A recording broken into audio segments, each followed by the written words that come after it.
remember going with my sister in a sloop to visit my aunts on Shelter Island. We had to sleep 2 nights on the sloop and had to wash in a tin basin. These aunts live in a very old house. It was built in 1735, and some of the floors and doors in it were in a house built in 1653 of wood brought from England.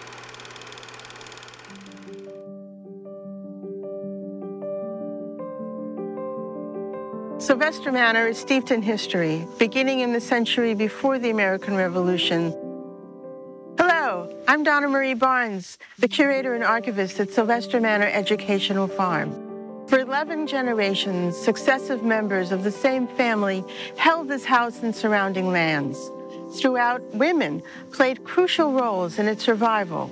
With spirit and determination, the women of the manor marshaled resources to save both the house and property for posterity. I'd like to introduce you to several of these women, starting with Grizzle Brinley. 16-year-old Grizzle arrived in Newport, Rhode Island in 1653 from London. There she met Nathaniel Sylvester, a merchant and the first European settler and owner of Shelter Island. She quickly agreed to marry him and moved to his island. The isolation and hardships of life on Shelter Island must have been daunting for the young bride.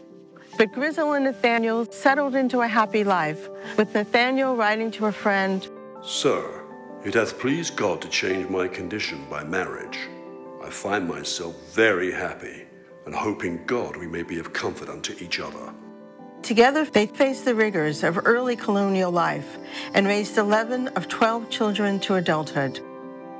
Far from England, Grizzle recreated aspects of her early life by planting boxwood cuttings she had brought from her mother's garden. These have flourished through the centuries, making them among the oldest in North America.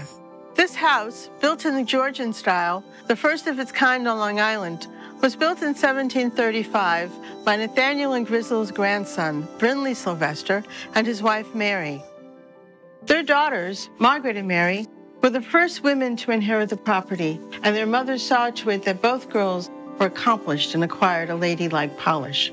Margaret and Mary's portraits were painted by Joseph Blackburn and now hang in the Metropolitan Museum of Art in New York City. Margaret married young to a prosperous Newport lawyer, while her sister Mary used her portrait as a calling card to entice potential suitors. She was 31 years old when she finally met and married Boston merchant Thomas Deering. When his business failed, they returned to Shelter Island and attempted to farm their family estate. But with the start of the American Revolution and the British occupation of Long Island, the family was forced to abandon the farm and flee to Connecticut. The Deering's exile lasted 7 years. They returned to Shelter Island in 1783 to find the farm, land, and the house ravaged by the British and themselves deeply in debt. After years of struggle and financial hardship, the Deering family lost the property and it was put up for sale at public auction. Another Sylvester descendant, Mary Catherine Lamadou, seen here in this portrait as a young girl, had grown up to marry Samuel Smith Gardner, an attorney from East Hampton. The coral necklace she is wearing was brought from Barbados by Nathaniel Sylvester and is still in the family, passed down to the youngest female member. The ceramic fruit bowl in the portrait is also still in this room, stored in the sideboard. 21-year-old Mary Catherine and her husband Samuel Gardner purchased the manor and its remaining 600 acres for $10,000 at auction in Sag Harbor in 1827. 2 years later, they moved into the house along with Mary Catherine's mother and had 3 daughters, Mary, Phoebe, and Fanny. The girls' happiness, however, was shattered when their mother died 10 years later. The elder girls were sent to boarding school at the Albany Female Academy in 1840, where Mary Gardner met mathematics instructor Eben Norton Horsford. Horsford, a science scholar, was captivated by Mary and fell head over heels in love, but was unable to secure permission to marry from her father. In the archives, we found this diary entry from Mary's journal. April 4th, 1847. Tuesday Eve, March 30th, came one I have hardly dared even hope to meet again on earth. And yesterday morning he left for New York. Oh my God, how shall I, so unworthy, find an expression of the gratitude of his love? This evening came a note from E. and the precious ring. The couple married in 1847 and moved to Cambridge, Massachusetts, where Mary, a talented poet, continued her writing and quickly bore Eben 4 daughters. But like her mother, Mary Horsford died young at age 32, leaving her family bereft. 2 years later, Eben found love again by marrying Mary's sister, Phoebe. A 5th daughter, Cornelia Conway Fenton Horsford, was born in 1861. While at Sylvester Manor, the Horsfords created a vibrant social and cultural life, frequently entertaining Boston's intelligentsia, including the writers Sarah Orner Jewett, editor-publisher Annie Fields, botanist Asa Gray, and the poet Henry Wadsworth Longfellow, who was an admirer and supporter of Mary Horsford's poetry. Cornelia, as the youngest of the 5 sisters, thrived during her Shelter Island summers, growing into a vigorous, energetic, capable, and independent young woman. Writing to her mother, she remarked, "I had no idea East Hampton was such a gay place. They go to parties almost every night." Cornelia never married, and following her mother's death, she assumed the role of mistress of the manor. In 1908, she chose the architect Henry Bacon to undertake a major renovation of the manor house and landscape. The changes expanded the house and included for the first time indoor plumbing.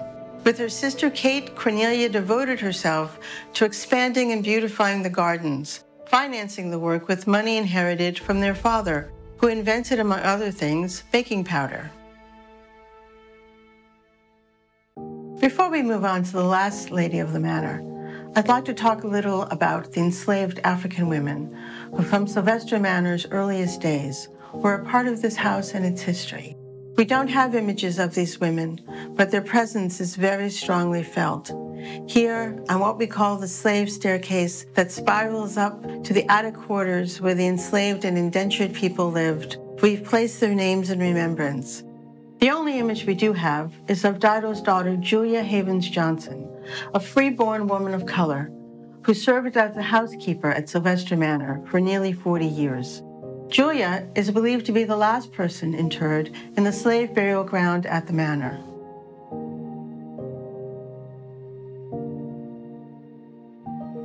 We come now to the last lady of the manor, Alice Fisk, who was the wife of Andrew Fisk, the great-nephew of Cornelia Horsford and the 10th generation descendant of Grizzle and Nathaniel Sylvester.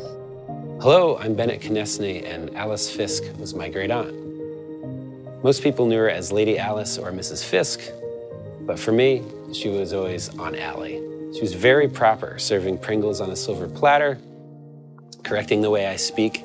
Her great pride was in rescuing the gardens, doing much of the work with her own hands. It was a monumental achievement, honoring the work begun by Grizzle and carried on by Cornelia. I think she may have felt the spirits here, but I asked her once if she believed in ghosts, and she said nope. But with a twinkle in her eye, she said, I also don't do anything to upset them either. And that was classic Aunt Allie. Following Andrew Fisk's death in 1992, Alice invited archaeologists from the University of Massachusetts at Boston to undertake digs in search of remnants of the past. Nearly 1 million artifacts were removed and are the subject of ongoing study.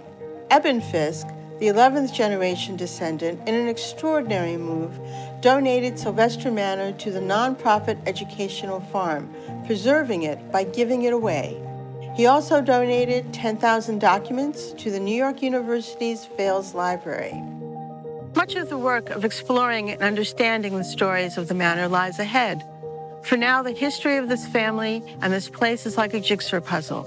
The pieces are all around us, and we're just beginning to see the shapes that will ultimately form a more complete picture of their hopes and dreams, difficulties, challenges, and all the personalities that make Sylvester Manor both a microcosm of our nation's history and a portrait of an American family.